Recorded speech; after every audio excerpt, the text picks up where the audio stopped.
Hi everyone, मैं किरण आपकी हिंदी की अध्यापिका और आज एक नए टॉपिक के साथ मैं आपके सामने प्रेजेंट हूँ जो है मात्राएं।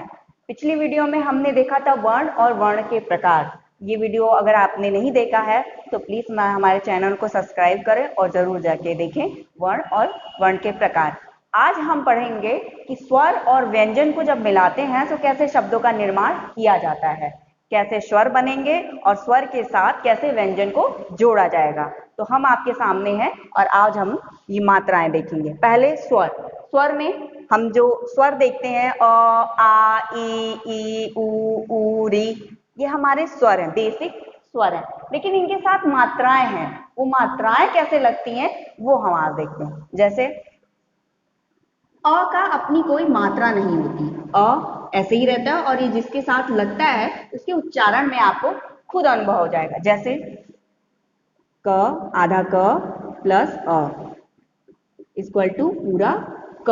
अब आप उच्चारण करके देखिए क, आपको अनुभव होगा कि हमारे उच्चारण में आखिरी में अ का उच्चारण हो रहा है क, तो ये क पूरा अ के साथ हो जाता है। मतलब स्वर और व्यंजन मिले तो आपका ये पूरा क पूर्ण होता है। ऐसे ही आगे देखते हैं क। अब ये क्या है, आ की मात्रा, और ये मात्रा कहाँ लगेगी, ये क के आगे ही लगेगी। आप लोग मात्रा है तो कहीं पे भी नहीं लगा सकते, इसके पीछे नहीं लगेगी, ये हमेशा इसके आगे लगेगी। अभी अगर आ की मात्रा लग गई है एक डंडी और खड़ी पाई तो क्या कहलाएगा, उच्चारण करिए का, आ। अब आप का बोलेंगे तो आ का उच्चारण हो रहा है क पे आ की मात्रा का, तो हमने ये आ की मात्रा ऐसे लिखा। अब हम लिखेंगे ई, लेकिन ये कौन सी ई है, छोटी ई। अब छोटी ई के लिए ये लिखा क और क के पीछे हमने लगाया ई, छोटी ई। अब आप देखो कि ये है छोटी, पहले लगेगी, ठीक है, ध्यान देना, ये है छोटी पर पहले लगेगी, और ये है बड़ी ई। अब बड़ी ई है लेकिन ये बाद में लगेगी, मतलब छोटी ई मतलब पहले मात्रा होगी और बड़ी ई बाद में लगेगी। आप इसमें अंतर देख रहे हैं, ये छोटी ई इसकी मात्रा इधर से लेफ्ट से लगी है और पहले लगेगी, और ये है बड़ी ई, इसकी मात्रा होगी बड़ी और लेकिन ये लगेगी राइट साइड में, तो ये छोटी ई और ये बड़ी ई। अब आते हैं ऊ पे। छोटा ऊ, ये लिखा हमने, छोटा ऊ की मात्रा कैसे लगी है, ये गई लेफ्ट, ये हमारे लेफ्ट साइड से जाएगी, तो ये हो गई कू। ये क की है मात्रा लेकिन लेफ्ट साइड से जा रही है, ये हुई छोटी कू, मतलब मात्रा ऊ की छोटी ऊ, तो ये मात्रा लगेगी ऐसे आपके लेफ्ट साइड। और जब बड़ी ऊ की मात्रा लगाएंगे तो ये ऐसे जा रही है, आपके राइट साइड में जा रही है, तो हम ये लगाएंगे बड़ा कू, मतलब ऊ। अब आप दोनों में अंतर देखो कि ये छोटा है, ये आपके लेफ्ट साइड से लगती है, और ये बड़ा है, ये आपके राइट साइड में जाती है, तो ये हुआ छोटा ऊ और ये हुआ बड़ा ऊ। अब होते हैं री। री, री की मात्रा को पता है कैसे लगती है, री, जैसे आपने सुना होगा इसकी मात्रा को, आपने कृष सुना है, कृष, कृष्णा का, ये उसी से बना हुआ है, तो ये हम लगाएंगे री की मात्रा और ये लगेगी आपके नीचे साइड में और ये भी जाएगी आपके राइट साइड की तरफ से, तो ये लगी क्रीम। इसको री की मात्रा और तो क में लग गई है तो हो जाएगी क्रीम। आगे आते हैं ए की मात्रा में। अब ये ए की मात्रा जो हम लगाएंगे तो ये क के ऊपर एक डंडा और ये हो गया के की मात्रा, के, इसमें सिंगल ही लगेगा, ये हो गया के की मात्रा। अब ये लगाएंगे हम के ए, अब ये एक सिंगल हो गया ए और ये हो गया ए। अब ए की मात्रा में ऐसे लगाएंगे जिसमें दो डंडे लगते हैं, ये हो गया कै। अब आप कंफ्यूज मत हो जाइएगा, इसमें एक डंडा लगा है तो ये ए की मात्रा है और इसमें दो डंडे लगे हैं तो ये डबल कै की मात्रा है, ए। अब हम आएंगे ओ की तरफ। ओ से ओखली आपने सुना है, लेकिन उसकी मात्रा कैसे लगेगी? तो ये देखिए, के में हम ओ की मात्रा लगा देंगे तो ये हो जाएगी को। लेकिन ये लगेगी कैसे? जैसे आपने यहाँ ध्यान दो, ये उसके एक ऊपर सिंगल लगा था, लेकिन यहाँ पे ओ की मात्रा में यहाँ इसके साथ आप एक नीचे डंडी भी लगाओगे तो ये हो जाएगी को। मतलब यहाँ डबल लगेगा, यहाँ डंडी भी ऊपर वाली भी होगी और नीचे वाली भी होगी, तो ये हो जाएगी को। ओ की मात्रा, और ओ की मात्रा को हम ऐसे प्रेजेंट करते हैं, और उसके बाद से अगर हम को में लगा देते हैं क में, तो ये हो जाएगी ओ की मात्रा। अब हम देखेंगे अ की मात्रा। अ, अब अगर हम क में दो डंडे और ऊपर से और दो डंडे ऊपर वाले लगा, अब हम देखेंगे अ की मात्रा। अब अ की मात्रा को हम क के साथ लगाएंगे तो ये बनेगी क। क में अ की मात्रा क। अब ये हो गया अंग। अंग, ये बिंदु लगती है ऊपर, तो अगर हम क के साथ लगाएंगे तो ये हो जाएगा कंग। ये ऊपर हम लगाएंगे और ये हो जाएगा कंग। अब आह, अब किसी भी शब्द के साथ, अक्षर के साथ हम क के साथ हम यूज कर रहे हैं इसको, ये हो जाएगा कह। ये कंग और ये कह, ये ऊपर की बिंदी होती है और ये साइड में हमारे दो बिंदी आती है, तो ये हो गया कंग और ये हो गया कह। अब ध्यान से इसकी मात्रा को एक बार और आप देख लीजिए कि हम इसका उच्चारण कैसे करते हैं। जैसे अ है, अ की तो अपना कोई मात्रा नहीं होती है, तो ये हुआ क। अब आ की मात्रा लगी का, ये छोटी ई की, ये बड़ी ई की, ये बड़ा छोटा ऊ कु, ये बड़ा ऊ कु, ये री क्री, ये के, ए की मात्रा के, ये ए की मात्रा कै, ओ की मात्रा को, औ की मात्रा क, अंक की मात्रा कंग और अह की मात्रा कह। हमने देखा कि हम मात्राएं मतलब स्वर और व्यंजन के साथ मात्रा को कैसे प्रयोग करते हैं, हम लिखते कैसे हैं और लिखने के बाद उसका उच्चारण क्या करते हैं। ठीक है, अब हम उन उच्चारणों के साथ मतलब मात्राओं के साथ हम शब्द लिखेंगे और उसका उच्चारण करेंगे कि इन मात्राओं के साथ कैसे शब्द लिखे जाते हैं। तो आइए हम उसका कुछ उदाहरण देख लेते हैं।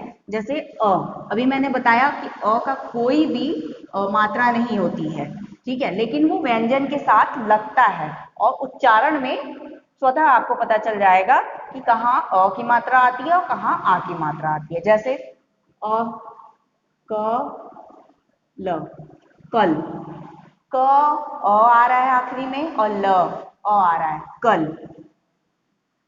अ की मात्रा के साथ हमने कल लिखा, ठीक है, जिसमें बिना मात्रा के शब्द आएंगे वो अ से लिखे जाएंगे, अ मात्रा से लिखे जाएंगे। दूसरा देखते हैं आ की मात्रा के लिए। जैसे आज, अ हमने लिखा, आ की मात्रा का प्रयोग किया और ये बनाया शब्द आज। अब वैसे ही लिखेंगे, देखेंगे छोटी ई, छोटी ई के साथ देखेंगे, छोटी ई की मात्रा लगाया च पे चिड़िया, ये हमने लिखा चिड़िया। छोटी ई की मात्रा से हमने चिड़िया शब्द लिखा। आप और भी शब्द लिख सकते हैं छोटी ई की मात्रा लगा के। अब हम बड़ी ई की मात्रा देखेंगे। बड़ी ई की मात्रा से ये हमने बड़ी ई की मात्रा से लिखा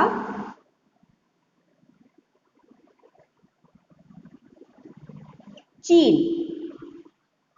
चीन ये देश का नाम है, हमने बड़ी ई की मात्रा लगा के चीन शब्द लिखा। छोटा ऊ, ये ऊ लिखते हैं लेकिन चिड़िया, छोटी ई की मात्रा से हमने चिड़िया शब्द लिखा। अब हम बड़ी ई की मात्रा से लिखेंगे चीनी। चीनी आपने अपने घर में देखा ही होगा, चीनी चाय में, दूध में चीनी पड़ती है। अब हम देखेंगे छोटा ऊ। छोटा ऊ से लिखेंगे हम ये ग, छोटा ऊ की मात्रा, और ये हमने लिखा गुड़िया। गुड़िया। ठीक। बड़ा ऊ, बड़ा ऊ, बड़ा ऊ से हम लिखेंगे सूरज। बड़ा स पे बड़ा ऊ की मात्रा सूरज, सूरज। अब ये है री से ऋषि। अब री से ऋषि से हम लिखेंगे एक शब्द का निर्माण, वो है व पे छोटी ई की मात्रा, वो री की मात्रा, और फिर च, वृक्ष। अब देखेंगे हम ए से हम क्या लिख सकते हैं, आप बताओ? नहीं पता? आइए हम देखते हैं। ए से हम लिखेंगे स पे ए की मात्रा और र, शेर। ए की मात्रा से लिखेंगे हम, आप बताओ, बताओ क्या होता है? थोड़ा सा सोच के देखो, थोड़ा सा सोचा आपने? अब हम लिखेंगे यहाँ पे थ पे ए की मात्रा और ला, थैला। ये शेर भी आपने देखा होगा और थैला भी देखा होगा। घर में पापा मम्मी मार्केट जाते हैं थैला लेके सब्जी लाने, ये वही थैला है।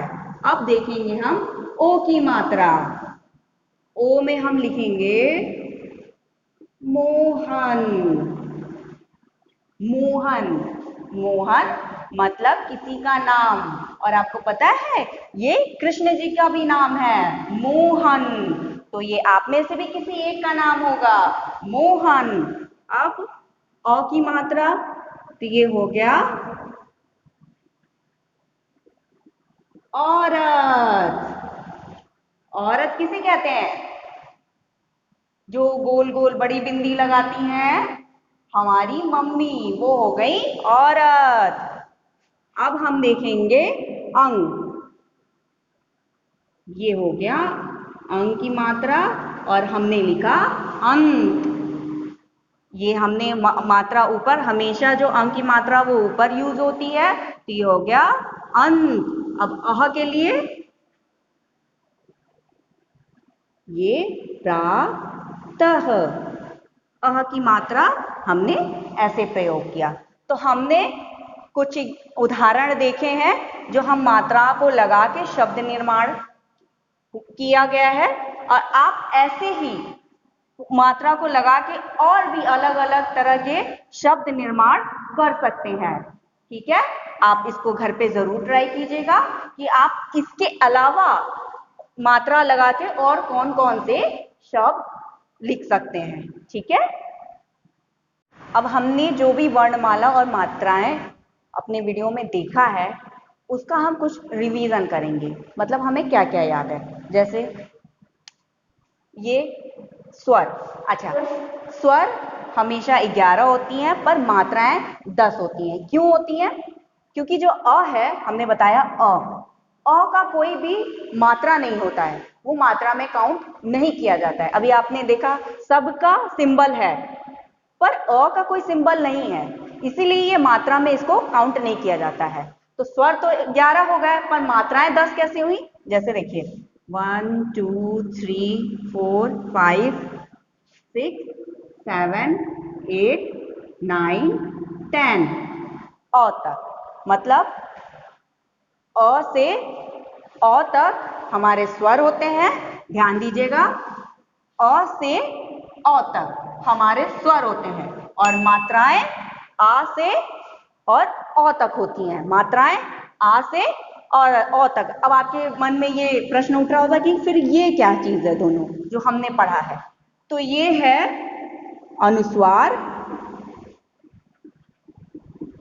इसको हम, इस मात्रा को हम अनुस्वार कहते हैं, जो हमने पिछले वीडियो में पढ़ा है, इसको हम अनुस्वार कहते हैं। और इस मात्रा को हम विसर्ग कहते हैं। ये हम दोनों जो है मात्रा में प्रयोग नहीं करते हैं। ये शब्दों के निर्माण के लिए आप इसका प्रयोग करते हैं, पर इसकी काउंटिंग मात्रा में नहीं होती है। मात्रा में सिर्फ आ से लेके अ तक ही इसकी काउंटिंग की जाती है, और स्वरों की जो हमारे 11 होते हैं, अ से लेके अ तक की जाती है। कुछ मात्राएं ऊपर लगती हैं, जैसे छोटी ई, बड़ी ई। कुछ मात्राएं आगे लगती हैं, जैसे ये हुआ, आगे की तरफ लगा हुआ है आ की मात्रा। ये आगे की तरफ बड़ी ई। कुछ मात्राएं पीछे लगती हैं, जैसे ये छोटी ई। कुछ मात्राएं नीचे लगती हैं, जैसे ये छोटा ऊ और बड़ा ऊ। कुछ मात्राएं ऊपर की तरफ लगती हैं, जैसे ए, ए। तो देखा आपने, हमने मात्राओं में कितने भेद किए।